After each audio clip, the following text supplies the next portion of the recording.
অনেকেই ভাবি কাঁচা ডিম খাওয়া কি নিরাপদ?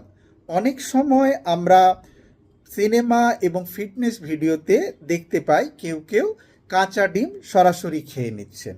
কিন্তু প্রশ্ন হলো, এটি কি সত্যি হেলদি এবং পুষ্টিকর?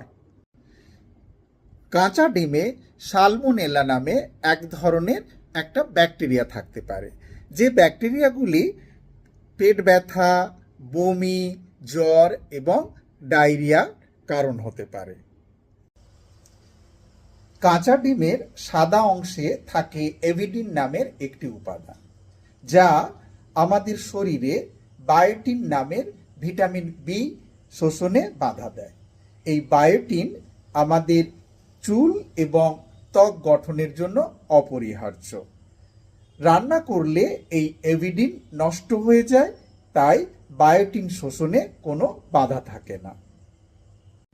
ডিমে প্রোটিন আছে, কিন্তু আমাদের শরীর কাঁচা ডিমে থাকা প্রোটিন ভালোভাবে শোষণ করতে পারে না।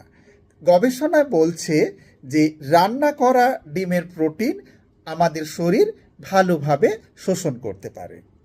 কাঁচা ডিম নয়, আমাদের ডিম খেতে হবে রান্না করে, সেটা পোচ করে হোক, সেদ্ধ করে হোক বা অমলেট।